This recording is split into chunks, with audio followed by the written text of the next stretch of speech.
Don't forget, as always, that we love you. And Dane, thank you for listening.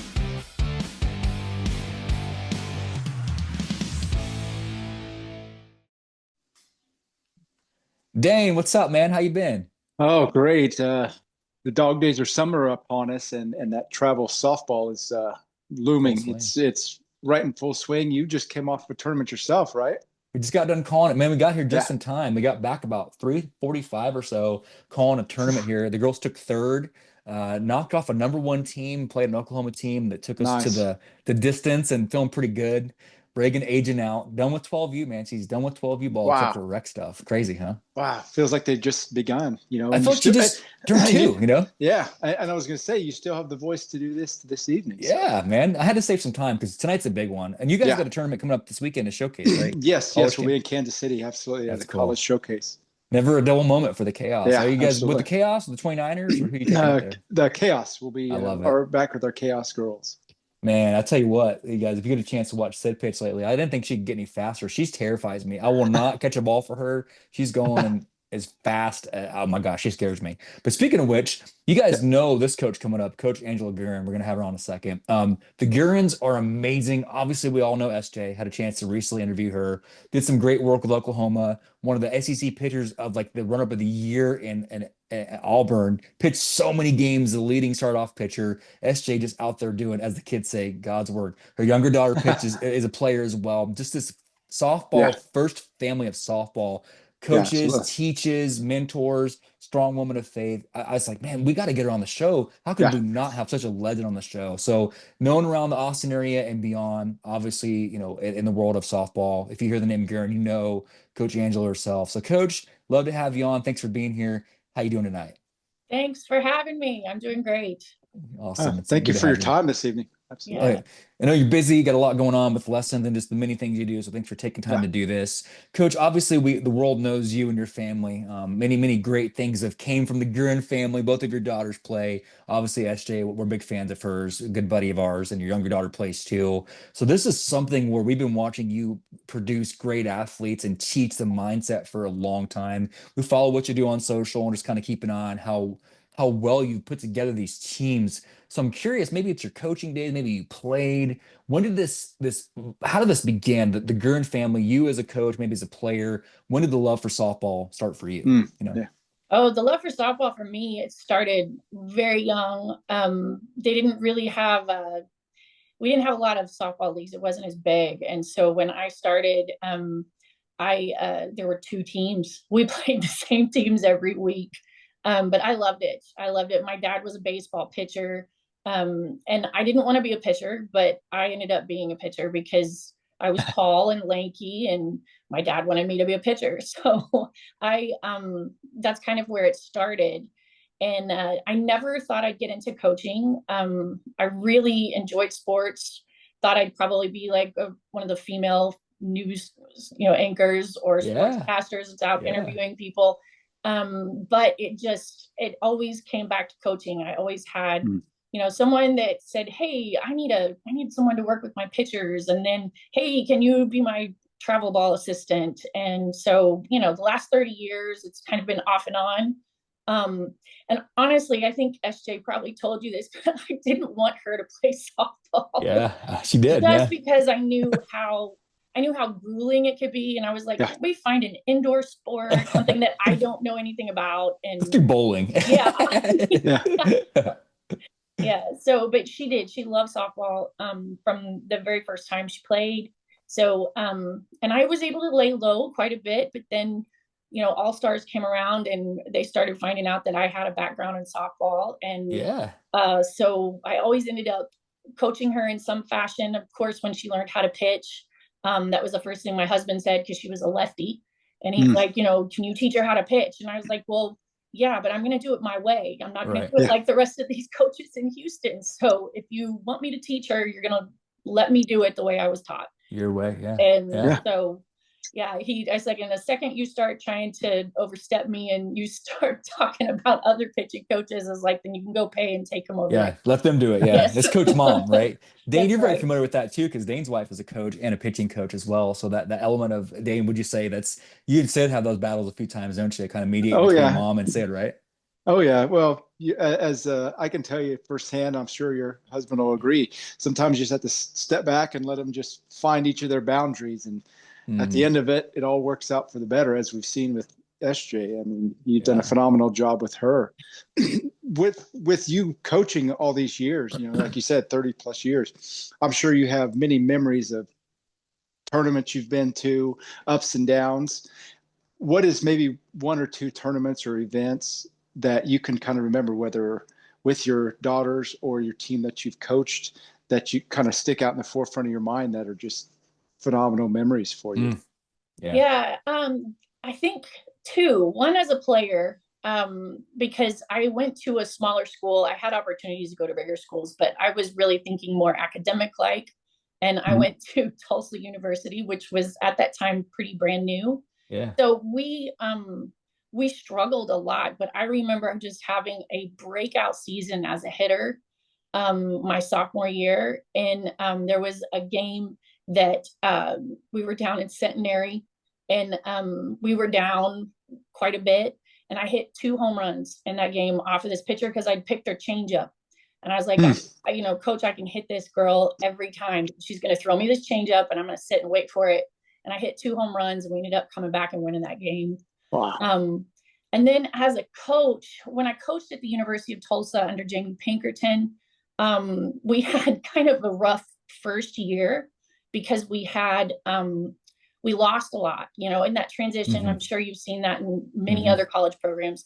New coach comes in, there's a lot of people that leave, there's a lot of people that make different decisions and go other places. Hmm. And so we had two pitchers, and we had a freshman that, she could get us through a little bit. But we had a pitcher that had come off of shoulder surgery, and like we went with Fresno State and went against Okay. them 17 innings at Oh their my. place, which at that time was one of the best softball stadiums to play Yeah. in. Yeah. In 17 innings, that game, we ended up losing in the 17th inning by one run. But 17 she Wow. innings. It's carried still us. going. She carried us. She had Wow. three. She had three pitches. That's all she could throw. That's why I always go back to that when people talk about, especially young pitchers. They want to learn a whole bunch of pitches, and this girl really just had a fastball, a screwball, and a changeup, and that's it. It works, right? Oh, And Obviously, wow. that's 17 innings of Yeah. work. It 17 works, innings right? of just that. That's So crazy, man. Yeah, your yeah, Tulsa days, I Wow. remember seeing that. That's crazy. Like teaching them, obviously your style, what you know, and go with what you know. You don't have to have an arsenal. If Yeah. sometimes I go back to the Mariano, this is such a baseball reference, but the Mariano Rivera days of just throwing a cutter. If you have something and it works, just do what Yeah. you do. You don't have to be yeah, 6, 7 pitches deep or whatever. That's crazy. So the influence, it's neat to see this as you think about this. The past 30 years of women's sports, we're so excited about this. AU's in town this weekend, female athletics, the Caitlin Clarks of the world. SJ, the OU momentum movement, Auburn getting record-breaking year with fans, outpacing other Yeah. sports. Softball is a groundswell. Yeah. You, as they say, one of the OGs, literally, catch yeah, that, going back to like the sport, like you cut your teeth on this. You basically carry Yeah. the sport on your back. Ladies like yourself all across the country that have influenced the younger girls that are now taking that sport and just elevating it to levels we've never seen before. Pro contracts being signed, Najee getting $1 million deal. These Yeah. things that you Yeah. guys built this, right? The influence you have on the sport is undeniable. The thumbprint Yeah. you have left. I'm curious though, maybe a coach or two, maybe a minister, who influences you? Because it's very clear the mark you left on the world. Who Yeah. influences you? Mm. Mm. Um, so Harold Kopis was probably the first pitching coach that really I I really learned to understand pitching mechanics, and then also how to read hitters. And so it wasn't so much of being able to throw, certain pitches, but it was being able to use my pitches to find the holes in their swing. Hmm. And Harold Kopis he's probably still around doing it. I've seen him at Oklahoma City University is where he ended up kind of leading the charge with the pitchers. He's got to be in his 90s. The last time I saw him, he was riding It's around in awesome. his golf court. That's cool.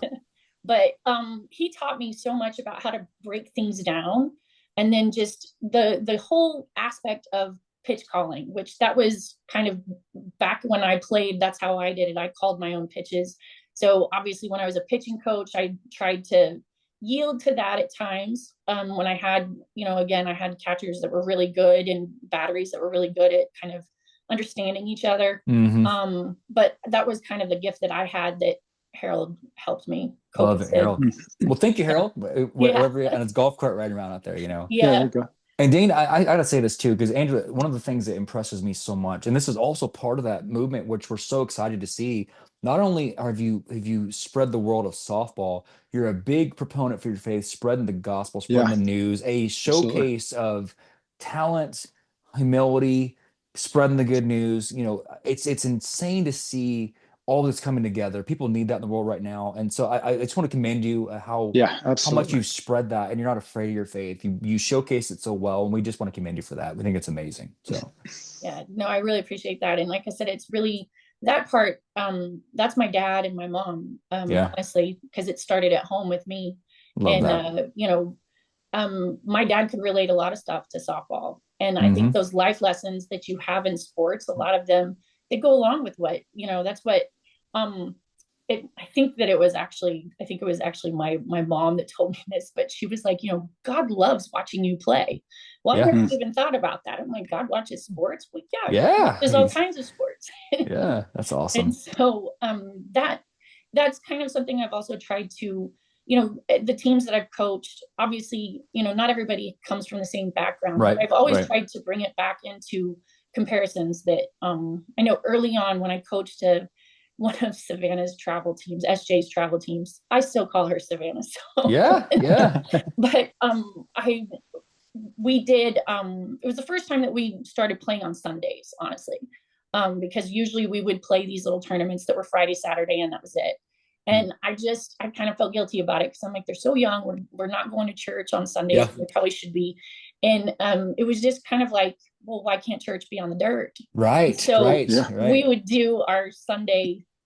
We had a little, that's what we would do before our first game. We'd have a little Sunday sermon, Sunday school That's sermon. cool. And, That's cool.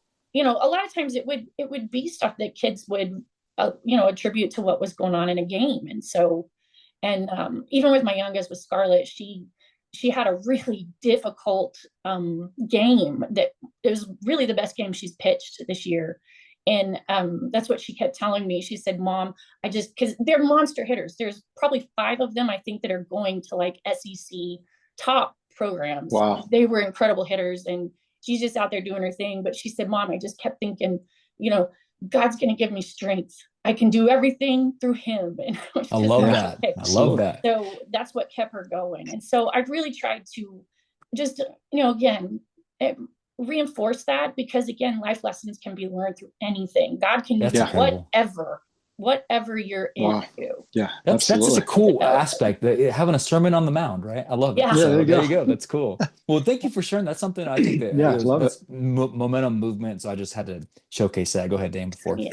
Yeah, I was just going to maybe expand on something you said about reading hitters. Whenever you work with pitchers, how much do you encourage them to go out? Because nowadays you see most of the time you have the wristbands or the watches where the coaches are calling it from the dugout.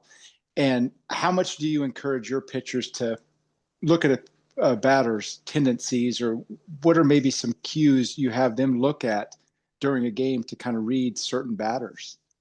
Well, Hmm. I try to help them see, again, because I was a hitter. Mhm. So everybody has their kind of favorite pitch. So you can Yeah. tell a lot of times they also have their tendencies where they're struggling. And you can see even when they're walking up there and they're taking a practice swing, what are they focusing on? Are they focusing on their hip turn? Are they focusing on, Hmm. maybe keeping their hands inside?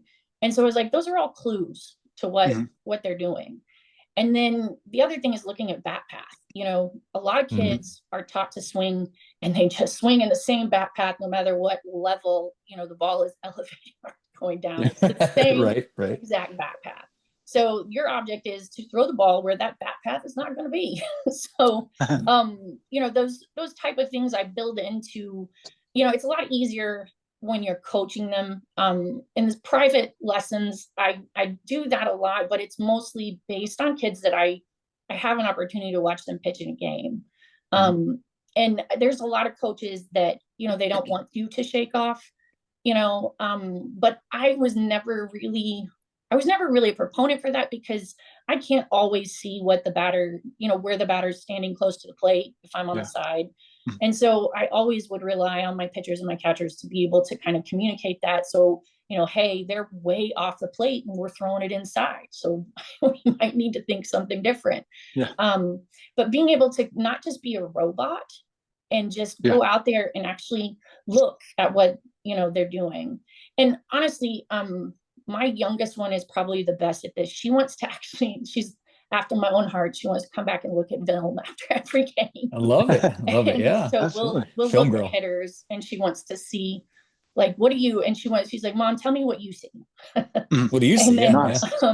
So I've really tried to turn that around and, okay, tell me what you see. What do you see her doing when she's taking her practice swings? What do you see her doing when she gets in the box? And, so I think that's an aspect that not everybody gets into, but I know, like, we have the privilege of having Kat Osterman mentor SJ and coach her the last 2 years of travel ball.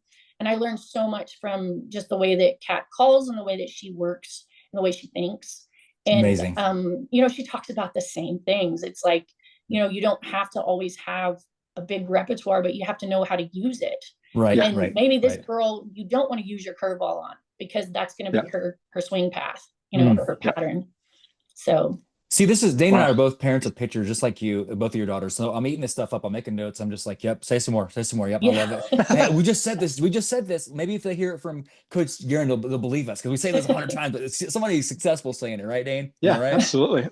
Now that we're in 2025 and the like we said, the summer season's upon us. I know you do private lessons and things like that. What's going forward? What do you see in your path as far as the softball goes, and with your daughters as well? Yeah, I really, right now, Scarlett's in that kind of junior season, so she's, and she's kind of one that is a slower one that I'm really grateful, because SJ was recruited when she was in, I think we had our first 8th grade, meeting. Right? Something, yeah. Well, 8th grade when she committed, but I remember we were called in to Coach Evans' office, Joe Evans' office, after the game when she was like in 6th grade. And I was like, wow, Coach, what are you looking at? What do you see? Like, it's not even finished growing yet. Not even a learner's permit yet, So, I'm really grateful for the change in that, because I think there was a lot of kids that would have given up thinking that they didn't get recruited young. And this has given Scarlett a chance to kind of like, grow into herself. And she's still like, she's got a very high ceiling, but she's just not at the same kind of level that SJ was at this point. And so I'm really trying to help her again decide, like, because there's so much more. And there's so much that I had to try and talk to Savannah about when she was in middle school that, she had no clue. She changed what she wanted to do 4 or 5 times. And, just kind of really trying to help, I think, especially, and then a couple of the girls that I've had for lessons for a long time, they're all kind of at that freshman, sophomore going into, the next years and thinking more on recruiting, but just helping them kind of recognize there's more to just, again, not just a big program, maybe that's not, because I would have been really upset if I'd have gone to a school that didn't have a major I was in, because they had a great softball program, but just trying to help them kind of really look at all aspects of it. And again, if you are looking at this as a mission field, there's opportunities. Wow. There's schools that will embrace that, and you'll be able to be involved in things. And then there's some schools that their culture is not going to be that way. Right, and so how do you find that out? So that I find myself more and more going in that direction. I think it's just because of the number of recruitable kids that I have at this age of my career. I'm sitting here and it never happens. Dane can prove this. I'm speechless. I'm just watching. I'm gleaning from what you're saying. I'm like, I want to get a private lesson with you. Teach me to pitch, man, because you're just so it's so inspiring the things you're saying and like the fundamentals, but you're saying it in a passionate, refreshing way. It's like, hey, just I wish every kid could just sit down with Coach Geurin for 30 minutes. Like, listen, let her talk. Just sit in a room with Coach Geurin and be quiet and listen to her speak. Yeah. It's obvious you perfect your craft. You funnel out, like you said, kids that are going into like, getting recruiting, getting scouting. Obviously, Savannah, a stud pitcher of her own. What you do works, Coach. And I just can't. I mean, man, we need to record. You just walk around with the recorder, say, hey, just play this in your pocket and just speak. We're not here. Just let us listen to you speak. Your words of wisdom. Oh, absolutely. It's nonstop, man. So I'm thankful to get to pick your brain, even just for a little bit, just a glimpse of the mind that is Coach Geurin. I guarantee you, though, I'm going to kind of throw the script a little bit. There's something that we're going to do. I promise you've never had before. And all your questions, media, coaching, all the things you've done, I promise you this segment you've never had before. Okay. It's PG, but we're going to get weird. I love it. We're going to get weird for a second. Okay. And now Dane and I live for this segment because we're 300 episodes deep, or in counting, Dane, over 300, man, at this point. It's crazy. Yeah. And we do a segment, Coach, it's called Rapid Fire. So let me explain the concept here. Me and Dane have 5 questions that we've bet right here. And what we not actually betting, not real betting, but like food. We're going to get lunch provided by the loser. And what it is these 5 questions. Dane and I think we know what you're going to say. Kind of a family feud. You go with what you feel is right, and the winner gets lunch provided by the loser. So we'll tell you what we thought after the question, who picked your question right. No wrong answer. In this little segment, it's kind of make-believe. You can go back in time. Reality doesn't exist. Nothing's off the table. Okay. So you don't have to answer rapidly, but it's more of a rapid fire type thing just to kind of pick your brain. Okay. Okay. So kind of expanding a little bit on your faith. Check this out. You spoke about part of your passion was to commentate, along with being a coach, being a great speaker, teacher, hitting, pitching coach. You have a love for commentary. So they're taking you back as you are now, Coach Geurin, into the Bible days in the Old Testament. You're transported back in time. And you get a chance, you and a co-host of your choosing, to commentate one of these live Bible miracles. You're going to be a part of it. You can be a part of watching and commentating the Red Sea being parted, or the fiery furnace, Shadrach, Meshach, and Abednego being dropped in. You can commentate the play-by-play of the Red Sea or fiery furnace. Which way are you going? I would probably go with the fiery furnace. Let's go. I had it, Dane. How about you? What do you have on that, Dane? No, I had the Red Sea. Did you really? I figured it'd be pretpretty grand. That was a grand one. But I still think it's cool that, like, wait, there's a 4th person. Where did they come from? There's a 4th guy in the fire. Oh my gosh, it's heating up. And all the things you could play. Maybe you could play some WWF music in the background and walk in. Yeah, there you go. Oh my gosh, Shadrach is walking out. He's unsinged. Look at him. He has a chair. He's making it. That'd be awesome. I could see you doing it. He's throwing some heat right now. And we just go on and on about this. That's great. All the references. Love it. Got you.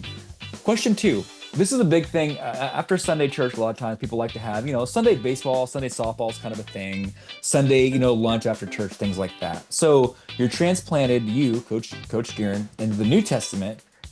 Just a casual game of softball after church where you've got to pitch against one of these 2 legendary preachers, and you got to pitch against them. In a game of Sunday after church softball, you got to pitch against the Apostle Paul or John the Baptist in a game of pickup softball after church.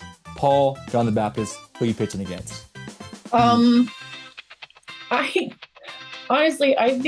think the Apostle Paul, because I think that John the Baptist, he lived in the wilderness. I think he probably would have crazy skills. Oh yeah, a little crazy. Walk up to the plate, kind of scare you, like holding a log or something, right? Ready to go. I'm not pitching against that guy. Walk him. We're intentionally walking him. Get him out of here. I love it. So I actually had John the Baptist, Dan. I had that one. What'd you have, Dan? I had John because I thought, okay, he'd be a little bit more. Can you just see him like it'd just be so crazy? Here comes Geurin, after the changeup, and the crazy guy with the beard runs the bases and makes it to 3rd. That's awesome. I love it. Good. Question 3. You're called up. They're taking your team. One of your. Let's say 2026. You get back in a kind of travel ball, and these 2 bands or singers say, "Hey, we love what you do. We've heard about what you do. We love what you and SJ and Scarlett do. How you spread your faith. We'd like to come out and kind of play a live walk-in for you. Like pretty much we want to walk you into the crowd of your game." Skillet and Brandon Lake both call you up and say they want to call you into the game. Skillet, Brandon Lake, who you have basically usher you in. Brandon Lake, no doubt. Let's go. I'm 3 for 3, baby. Let's go. Dan, what'd you have on that? I am striking out. Did you really? I'm Did you have Skillet, for 3. Yeah, Skillet. Let's go. I love it, man. Love it.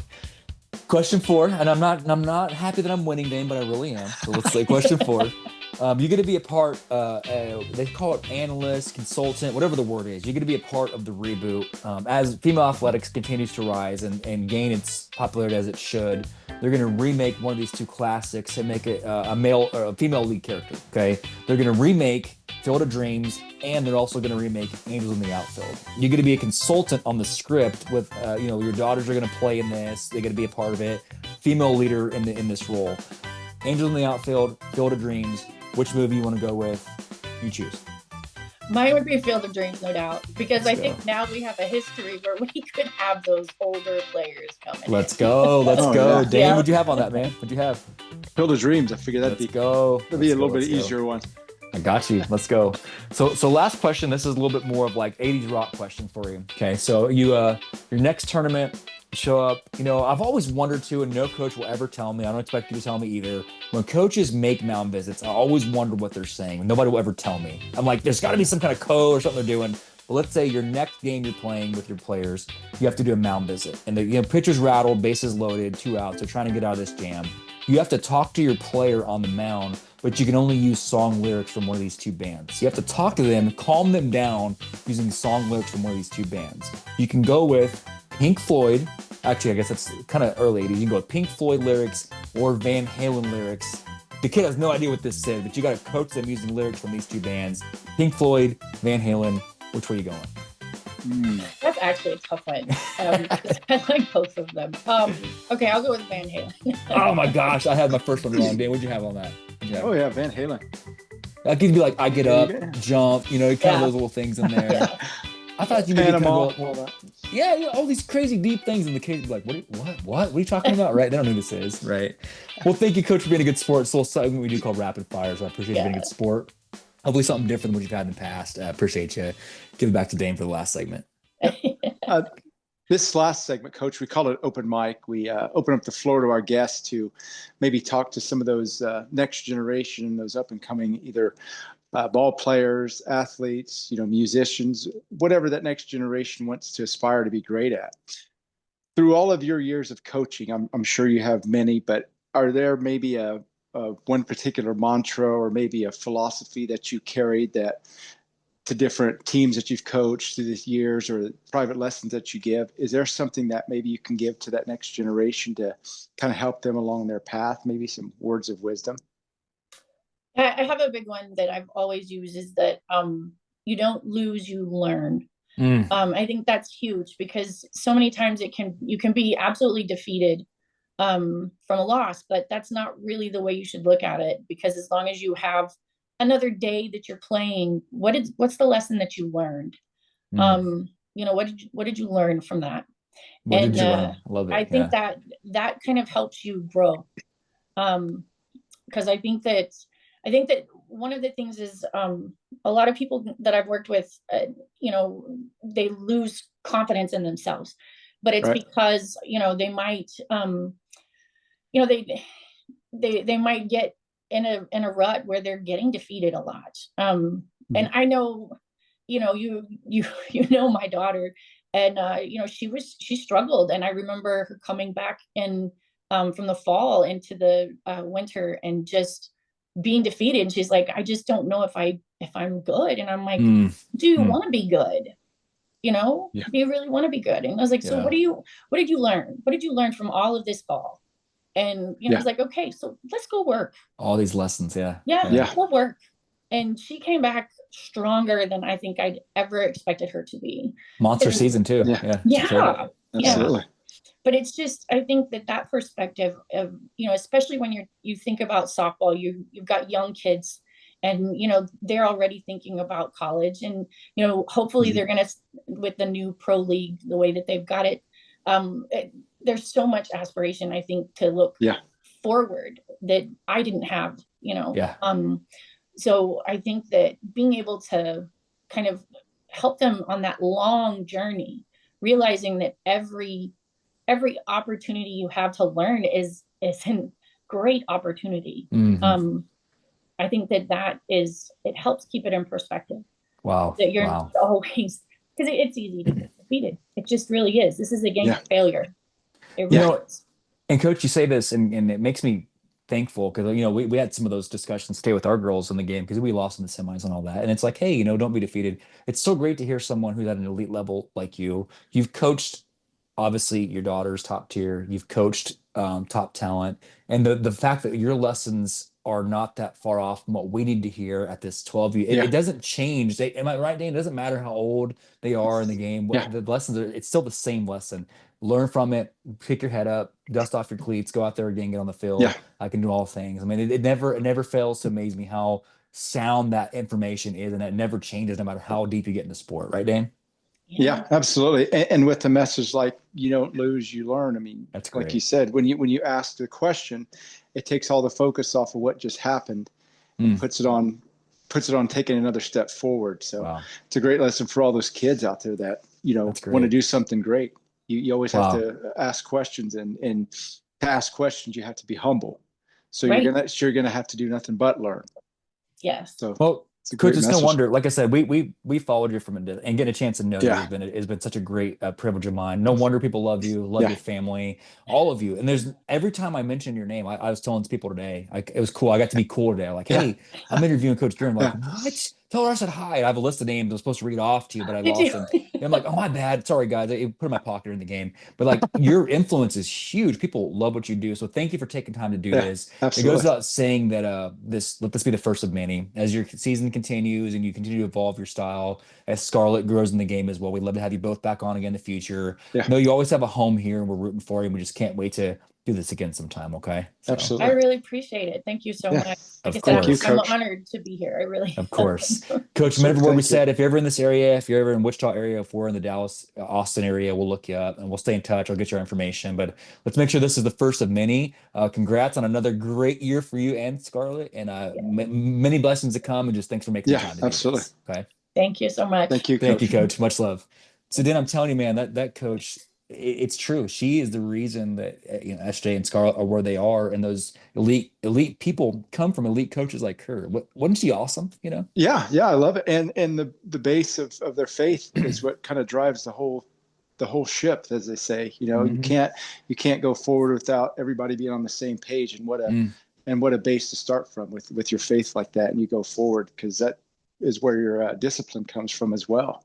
Yeah, man, I respect her greatly. Just the way she carries her, just conducts it and just knows. Like, and you think Yeah. about it, she's just knows. Like from Scarlett to SJ to her Yeah. days of playing, kind of building the sport. Think about those early days when she didn't know this was gonna come, what was gonna come of this, Yeah. and she's playing in the early Yeah. days, kind of building the sport, kind of carrying on her back to look at where we are now. Like we said, AU off the ground, the Yeah. college deals like crazy, college sports at a record high for attendance for college softball. Right. She's a part of that movement and she's just getting started, still Yeah. got another one coming up and many days of coaching left. So, man, I just can't wait to see what else she does. She's in it Yeah. all. Yeah. Yeah. I can't wait. I mean, hopefully we can catch some of their games on some Yeah. platform or another, and we'll cheer them on. Get you guys a link to their socials and all that. So that was a Yeah. great one. Guys, we got some great stuff coming up this week. I'm allowed to say it. I got permission. Speaking of that, tomorrow night, Dane, I'm going to go and spill the beans. Yeah. We do have Coach Coons from the AUSL Pro team coming on the show tomorrow night Yeah. to kind of talk all things softball. Got some more stuff coming this week. Got a coach stopping by from UCLA. It's going to be a great week, guys. So just Yeah. know that many things to come. Thanks to Coach Geurin and her family for doing Yeah. this. Can't say enough thank yous. Have her back on again soon. Don't forget, as always, that we love you. And Dane? Thank you for listening.